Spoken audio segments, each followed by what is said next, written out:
నమస్తే సార్. నమస్తే అండి. సార్, ఇప్పుడు ఇండియా నుంచి మనము ఇండియాలో ఇన్వెస్ట్ చేస్తే ఇక్కడ క్యాపిటల్ గెయిన్స్ కానీ ఇవన్నీ కొంచెం ఎక్కువగా ఉంటాయి. అవును. So I have heard that few people అంటే కొంతమంది ఇక్కడి నుంచి దుబాయ్, సింగపూర్ ఇట్లా రకరకాల కంట్రీస్‌లోకి వెళ్ళి అక్కడి నుంచి ఇక్కడ డీమ్యాట్ అకౌంట్లు ఓపెన్ చేసి ఇన్వెస్ట్ చేస్తున్నారు అని చెప్పి. అది ఎట్లా వర్కౌట్ అవుతది?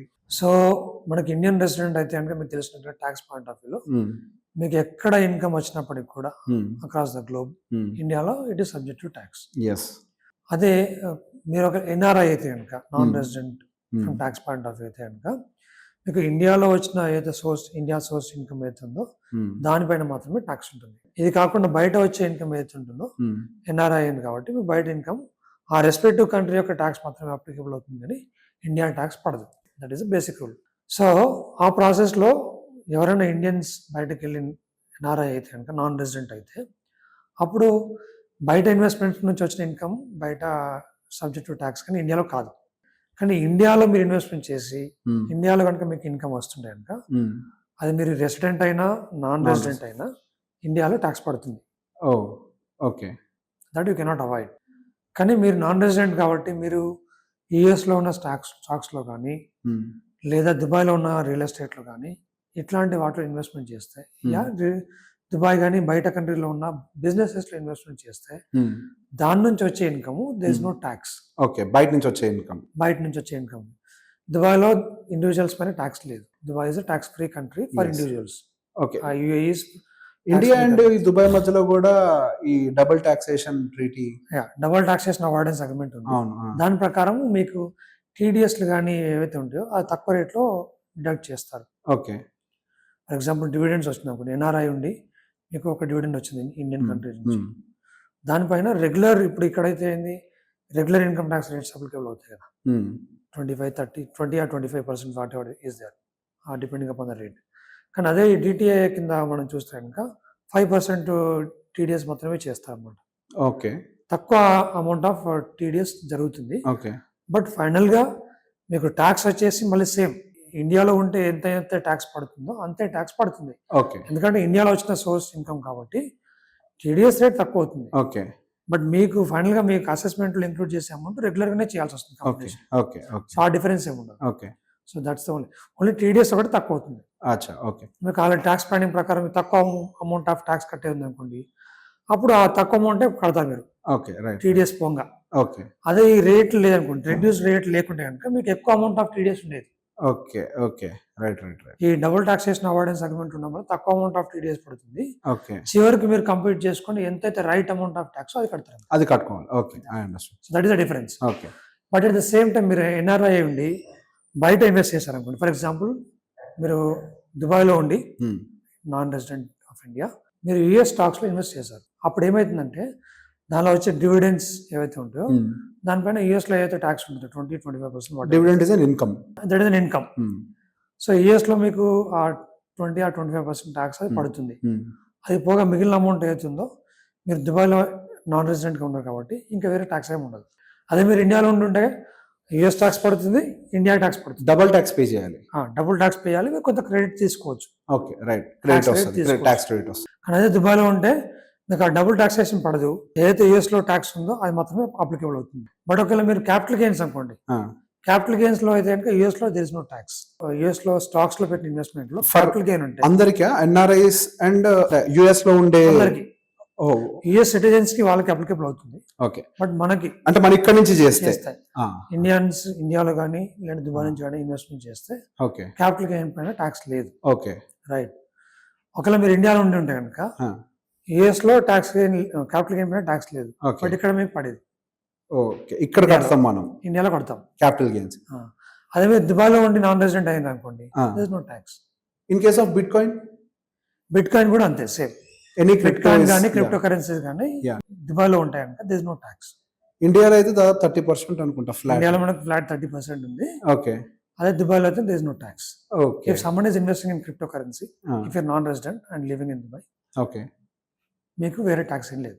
There is no okay. Tax on that. ఇప్పుడు ఫర్ ఎగ్జాంపుల్ నాలాంటి వాళ్ళు ట్రేడరో లేకపోతే ఇన్వెస్టర్ అనుకోండి. యాహ్! ఇక్కడ టాక్సేషన్స్ ట్రేడింగ్ ఆ ట్రేడింగ్ అంతా చేస్తే 30% వరకు కూడా income tax slab whatever it is.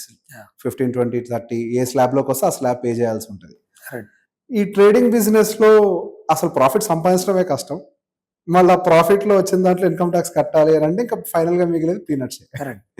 So, to avoid in case someone want to avoid the tax. So, వాళ్ళు బయటికి వెళ్లి అక్కడ ఉండి అక్కడి నుంచి ట్రేడ్ చేస్తే so that they can make some money. ఈ టాక్స్ మందం డబ్బులు మిగులుతాయి అనుకున్న వాళ్ళకి ఏంటి ప్రాసెస్? మీరు ఎట్లాంటి స్టాక్స్‌లో పెడతారు? ఆ! ఇండియన్ స్టాక్సా? బయట ఇక్కడ స్టాక్సా? I want to trade in India. కాకపోతే నేను ఇండియాలో ఉండి చేస్తే నేను టాక్స్ ఎక్కువ కట్టాల్సొస్తుంది. నేను దుబాయ్ వచ్చి చేస్తే? దుబాయ్ వచ్చి చేస్తే మీకు దిస్ నో మచ్ డిఫరెన్స్. మీరు ఓకే. ఒకవేళ ఇండియన్ స్టాక్స్‌లో ట్రేడింగ్ చేస్తే గనుక ఆ! Because it is earned in income. Okay. Income in India. ఇండియాలో మీరు అది ఇన్‌కమ్ ఎర్న్ చేస్తున్నారు కాబట్టి హ్మ్. ఇండియన్ టాక్సెస్ పడుతుంది. కానీ మీరు ట్రేడింగ్ గనుక ఎక్కువ యూఎస్ స్టాక్స్‌లో ట్రేడింగ్ గాని, యాహ్! మిగతా సెక్యూరిటీస్ ట్రేడింగ్ ఆ! గాని, క్రిప్టో కరెన్సీ ఇన్వెస్ట్‌మెంట్ గాని, అట్లాంటి వాటిలో చేస్తే గనుక then you have an advantage. అక్కడికొచ్చి చేయొచ్చు. అప్పుడు మీకు ఇండియన్ టాక్సెస్ అప్లికబుల్ అవ్వదు. బయట టాక్సెస్ కూడా లిమిటెడ్‌గా ఉంటాయి. సో దట్ ఓవరాల్‌గా you are paying less tax. Okay. అట్లాంటి ఓకే. ప్లానింగ్ చేసుకోవచ్చు. సో, మనకి గ్లోబల్ మార్కెట్స్ ఓపెన్ అవుతాయి. యెస్. ఇండియన్ మార్కెట్స్‌లో అంత ఆపర్చునిటీ లేదు. బట్ దుబాయ్‌కి వెళ్తే అన్ని ఆపర్చునిటీస్ మనకి. కరెక్ట్. ఓకే. గ్లోబల్ మార్కెట్‌లో ఇన్వెస్ట్ చేసే వాళ్ళకి then you have better opportunity or better tax saving if you go to Dubai and become non okay. Resident. ఇప్పుడు ఆ ఆపర్చునిటీని తీసుకోవడానికి ఎంత ఖర్చు అవుద్ది? సో జనరల్‌గా మీరు అక్కడ ఉండి చేయాలనుకుంటే గనుక ఇండివిడ్యువల్‌గా as an investor your individual కెపాసిటీలో హ్మ్. మీరు ఇన్వెస్ట్‌మెంట్ చేయాలనుకుంటే all that you require is a residence visa. హుహు. ఓకే. సో రెసిడెన్స్ వీసా తీసుకోవాలి. లేదా మీరు ఒక ఫ్రీలాన్సర్ వీసా గాని, ఒక స్మాల్ లైసెన్స్ తీసుకొని దాంట్లో వీసా తీసుకోవాలన్నా గాని హ్మ్. అరౌండ్ 6 లాక్స్‌లో మీకు చేసుకోవచ్చు. వీసా వచ్చేస్తుంది. వీసా వచ్చేస్తుంది. ఓకే. ఎన్ని 5 సంవత్సరాలు? 6 లాక్స్‌లో ఒక చిన్న లైసెన్స్ అండ్ వీసా వస్తుంది. ఆ వీసా జనరల్‌గా మీకు 2 ఇయర్స్ వ్యాలిడిటీ ఉంటుంది. So next year license renewal అయినప్పుడు ఒక 2-3 లాక్స్ ఎక్స్ట్రా అవుతుంది. So okay. Around 8-10 lakhs total amount మీకు పెట్టుకుంటే కనుక 2 ఇయర్స్ మీకు బయట ఉండే అవకాశం ఉంటుంది ఆన్ రెసిడెన్స్ వీసా. అట్లాంటివి తీసుకొని మీరు అక్కడ ఉండి అక్కడ నుంచి మీరు ఇన్వెస్ట్మెంట్ చేసుకొని ఆ రిటర్న్స్ మీరు అక్కడ చూపించుకుంటే మీకు ఈ ట్యాక్స్ సేవింగ్ ఉంటుంది. So the bottom line is మీ యొక్క ట్యాక్స్ సేవింగ్ 10-12 లక్షల కంటే ఎక్కువ ఉండే అవకాశం ఉంటే కనుక ఓకే. మీరు ఇట్లాంటి ప్లాన్ చేసుకొని దెన్ యూ అదేలే మన ఇక్కడ ఎక్కువ టాక్స్ కట్టే వాళ్ళం అయితే అది వర్కౌట్ అవుతది. కరెక్ట్. ఇక్కడ ఎక్కువ ట్యాక్స్ కట్టే వాళ్ళు బయట స్టాక్స్‌లో గాని, బయట బాండ్స్‌లో గాని, ఇంక వేరే వాటిలో ఇన్వెస్ట్మెంట్ చేసేవాళ్ళు, హ్మ్. క్రిప్టోలో ఇన్వెస్ట్మెంట్ చేసేవాళ్ళు, వాళ్ళకి ఇక్కడ ఆబ్వియస్‌గా ట్యాక్స్ ఎక్కువ పడుతుంది కాబట్టి వాళ్ళు అక్కడికొచ్చేసి అక్కడ ఇన్వెస్ట్మెంట్ చేసుకొని చేస్తే ఈ యొక్క ట్యాక్స్ సేవింగ్ వస్తుంది. ఈ యొక్క ట్యాక్స్ సేవింగ్ గనక మీకు 10 లక్షలు, 12 లక్షల కంటే ఎక్కువ ఉండే అవకాశం ఉంటే then you can plan it to move to Dubai. Okay. So, ఒకవేళ ఎనీ ఎన్ఆర్ఐ ఒక వెకేషన్‌కి ఇండియా వస్తున్నారనుకోండి. ఈసారి వాళ్ళు ఇండియా వస్తున్నప్పుడు ఇండియాకు వచ్చాక వాళ్ళు చేసుకోవాల్సిన చేంజెస్ ఏమైనా ఉంటాయా? In terms of regulations, pan card changes, bank account changes. So, as per my knowledge చాలామంది ఎన్ఆర్ఐస్ ఒక రెసిడెంట్ ఇండియన్‌గానే స్టిల్ ఆపరేట్ చేస్తారు అన్ని. సో, వాళ్ళు ఏమేమి ఇష్యూస్‌ని వాళ్ళు చెక్ చేసుకోవాలి when they next come to India? అంటే సో రెసిడెన్షియల్ స్టేటస్ మారుతుంది కాబట్టి నాన్ రెసిడెంట్ అయితే కనుక మెయిన్‌గా banking accounts, okay. Bank accounts okay. అవి మార్చుకోవాల్సి వస్తుంది. ఇప్పుడు మామూలుగా రెసిడెన్స్‌కి అయితే కనుక సేవింగ్స్ అకౌంట్, కరెంట్ అకౌంట్స్ ఉంటాయి. అవును. కానీ ఎన్ఆర్ఐస్‌కి same form of account continue చేయరాదు. ఎన్ఆర్ఈ అండ్ ఎన్ఆర్ఓ అనే 2 అకౌంట్లు ఓపెన్ చేయాలి లేదా కన్వర్ట్ చేసుకోవాలి. ఓకే. సో ఆ 2 అకౌంట్ల ద్వారానే మీరు ట్రాన్సాక్షన్స్ చేయాలి. ఎన్ఆర్ఈ అంటే ఏంటంటే it is like an outside account హుహు. For Indians in Indian bank accounts. Okay. మీరు బయట నుంచి ఫండ్స్ పంపాలనుకుంటే ఆ ఎన్ఆర్ఈ అకౌంట్‌కి పంపించుకోవాలి. ఆ ఎన్ఆర్ఈ అకౌంట్‌లో ఉన్న ఫండ్స్‌ని బయట కూడా పంపించుకోవచ్చు. ఓకే. అంటే దానికి ఏమన్నా టాక్స్ పడతదా? ఇట్లా ఎన్ఆర్ఐకి పంపించినప్పుడు?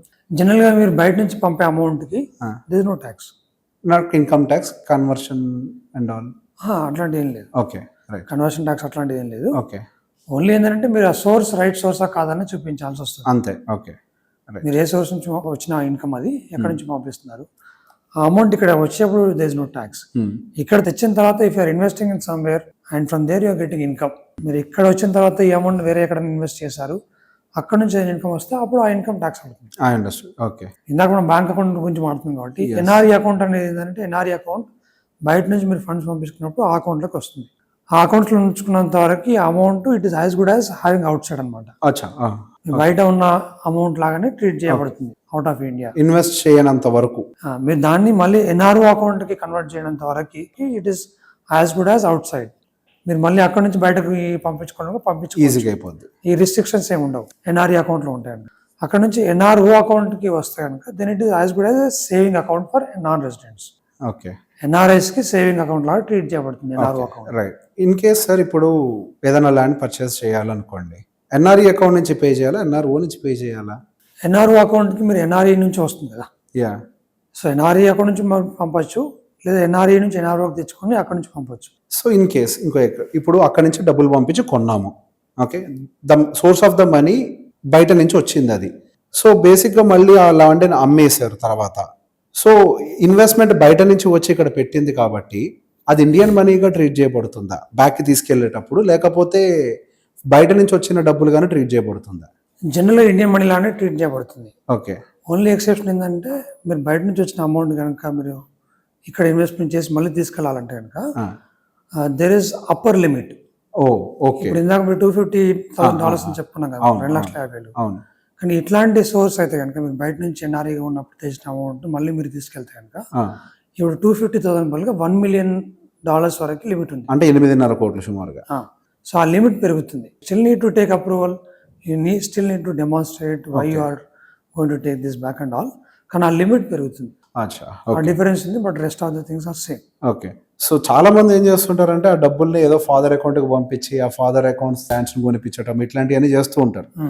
సో అట్లాంటప్పుడు మళ్ళీ అది ఫారెన్ మనీ కింద కౌంట్ చేయదు, కాదు, అది ఇండియన్ మనీ అయిపోతుంది. అప్పుడు ఇండియన్ మనీ అయిపోతుంది. అంతే, వాళ్ళు డబ్బులు వెనక్కి తీసుకెళ్లాలన్నప్పుడు మాత్రం same process is same, but limit is less 2.5. అలా చేస్తే కనుక ఇప్పుడు వాళ్ళ మనీ కాదు కాబట్టి లిమిట్ తక్కువనే, 250 lakhs అవుతుందో 250 lakhs. ఆ లిమిట్ అప్లికేబుల్ అవుతుంది. ఓకే. మీ ఓన్ గా మీరు తెచ్చుకొని మళ్ళీ మీరు దాన్ని తీసుకెళ్లాలంటే అప్పుడు మీకు ఎక్స్ట్రా అడిషనల్ అమౌంట్ పంపడానికి అవకాశం ఉంటుంది. ఓకే. ఓకే. ఆ డిఫరెన్స్ ఉంటుంది. So always suggested is transaction జరిగితే దీని నుంచే జరగాలి, NRE or NRO bank account నుంచి మాత్రమే జరగాలి. పేరెంట్స్ కి ఇచ్చి వాళ్ళ త్రూ పేమెంట్ చేయటము, this will not work out. Still work out అవుతుంది, కానీ మీకు మళ్ళీ రిమిటెన్స్ బ్యాక్ చేయాలన్నప్పుడు మీకు ఆ తక్కువ లిమిటే అప్లికేబుల్ అవుతుంది అనమాట. ఒకవేళ రెంటల్ ప్రాపర్టీ కొన్నారు, దాని నుంచి వచ్చే రెంటల్ ఇన్కమ్ ని ఎట్లా ట్రీట్ చేస్తారు? ఎవరి పేరు మీద వస్తుందో వాళ్ళ చేతిలో అది ఇన్కమ్ అవుతుంది. అంటే ఇప్పుడు యుఎస్ మనీ ఆర్ బయట కంట్రీ నుంచి వచ్చిన డబ్బులతోటి వి బాట్ ఏ ప్రాపర్టీ అని అనుకుంది, దానికి రెంటల్ ఇన్కమ్ వస్తుంది. మనం అమ్మినప్పుడు వీ హ్యావ్ $1 million బ్యాక్కి తీసుకెళ్ళడానికి. అట్ ద సేమ్ టైం అది ఉన్న టైం ఫ్రేమ్ లో అది కొంత రెంటల్ ఇన్కమ్ కూడా జనరేట్ చేస్తుంది, అది కూడా బ్యాంక్ అకౌంట్ లోనే అక్యుములేట్ అయ్యి ఉంది. సో ఆ రెంటల్ ఇన్కమ్ ఏదైతే జనరేట్ అయిందో అది $1 million కేటగిరీలోకి వస్తుందా, లేకపోతే $250,000? No, it's not. అది income you generated in India. Okay, right. So ఆ ఇన్వెస్ట్మెంట్ తో జనరేట్ అయినప్పటికీ it is an Indian income. Okay. So source is income in India. Okay. Okay. So అది కౌంట్ అవ్వదు అప్పుడు. Right. I understand. Okay. So చాలా మంది NRIs properties కొనే విషయంలో జనరల్ అగ్రికల్చరల్ ల్యాండ్స్ కొనడానికి ఇంట్రెస్ట్ చూపిస్తుంటారు. ఇన్ కేస్ అసలు యాక్చువల్గా జరగకూడదు, బట్ ఇన్ కేస్ జరిగితే వాళ్ళ మీద వచ్చే లీగల్ కాంప్లికేషన్స్ ఏంటి? సో జనరల్గా ఏంటంటే ఎన్ఆర్ఐస్ మీరు ప్రాపర్టీ కొనొచ్చు, అపార్ట్మెంట్ కానీ, విల్లా కానీ, కమర్షియల్ ల్యాండ్ కానీ. ఓకే. బట్ అగ్రికల్చరల్ ల్యాండ్ కొనరాదు, దస్ రిస్ట్రిక్షన్ అంటారు. సో అగ్రికల్చర్ ల్యాండ్ కొంటే కనుక చాలా మంది చేస్తున్నారు. అప్పుడు ఏంటంటే మీ title can be question, ownership can be question, legal గా you are not eligible to buy. So ఒకవేళ ఆల్రెడీ కొన్న వాళ్ళ కండిషన్ ఏంటి? ఒకవేళ మిగతా వాళ్ళు ఆబ్జెక్ట్ చేస్తుంటే కనుక మీకు అప్పుడు టైటిల్ యొక్క ఇష్యూ రావచ్చు. You cannot fight that you are owner of that. అంటే ఇప్పుడు ఆల్రెడీ ఎవరికైనా ఎన్ఆర్ఐస్ కి కనుక అగ్రికల్చరల్ ల్యాండ్ అక్కడికి వెళ్ళిన తర్వాత కనుక కొని ఉండుంటే వాళ్ళు దానికి ఓనర్ కాదు. ఎన్ఆర్ఐ అయిన తర్వాత మీరు ఒకళ్ళు కొంటే కనుక మీకు వచ్చే ఓనర్షిప్ కరెక్ట్ కాదు. It's not legally given right. So అది మీరు కొన్నారు కాబట్టి you are not eligible to buy in first place. So మీరు కొన్నారు, మీరు కొనడానికి ఎలిజిబిలిటీ లేదు కాబట్టి it will not become your property. Okay. Legally. Okay. Right. So if someone questions or fights or complains, then you will have issue with your ownership. So investment పోతుంది ఇంకంతే. Investment. ఆ rules అంత practical గా applicable చేయరు, but that's what is the consequences. అంటే if something goes wrong, in general గా చాలా బెదిరింపులు వస్తుంటాయి ఎన్ఆర్ఐస్ కి. But that's one of the issue actually. Okay. One of the issues. Okay. మీకు అంటే మీరు యాన్సిస్టర్ ప్రాపర్టీ ఉండి అది మీకు తరతరాలుగా వస్తున్నది కానీ మీ పేరెంట్స్ నుంచి మీకు వచ్చే ప్రాపర్టీ కానీ there is no issue. Okay. Succession plan లో వచ్చేదానికి ఇబ్బంది ఏం లేదు, ఇన్హెరిటెన్స్ ద్వారా. ఓకే. బట్ మీరు ఎన్ఆర్ఐ అయ్యండి ఆ తర్వాత మీరు కొంటుంటే కనుక మీ పేరు మీద, ఓకే, అది that will be an issue. Parents పేరు మీద కొనొచ్చా? పేరెంట్స్ పేరు మీద కొనొచ్చు. So they can gift money to their parents. Yes, and they can buy it in there. So ఆ గిఫ్ట్ కూడా ఫార్మాట్ ఉంటుందా మళ్ళీ పేరెంట్స్ కి ఇచ్చేదానికి? గిఫ్ట్ ఫార్మాట్ అంటే you can sell you can send remittances to your parents and relatives. Okay. As a gift. As a gift. So వాళ్ళ పేరు మీద కొనటం వల్ల ఇష్యూ ఉండదు కానీ సో అంటే you as an NRI you cannot by directly on on your name. That okay okay NRI పేరు మీద కొనరాదు. ఓకే. వాళ్ళు ఇండియాలో ఉండే ఎవరి రిలేటివ్స్ పేరు మీదైనా కానీ they can. They can gift the money are send the money to them. Okay.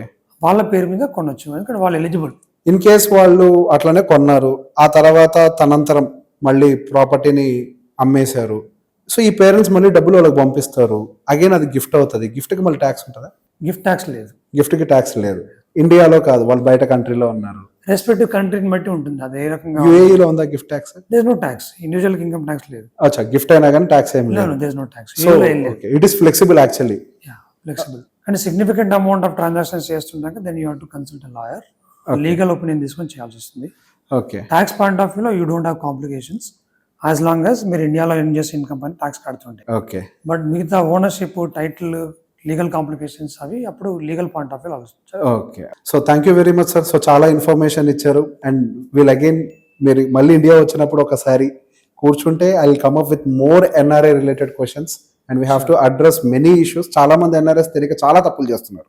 ఎప్పుడైనా వాళ్ళకి లీగల్ నోటీస్ రావచ్చు, but will try to educate them. Thank you very much. My pleasure అండి. Thank you very much.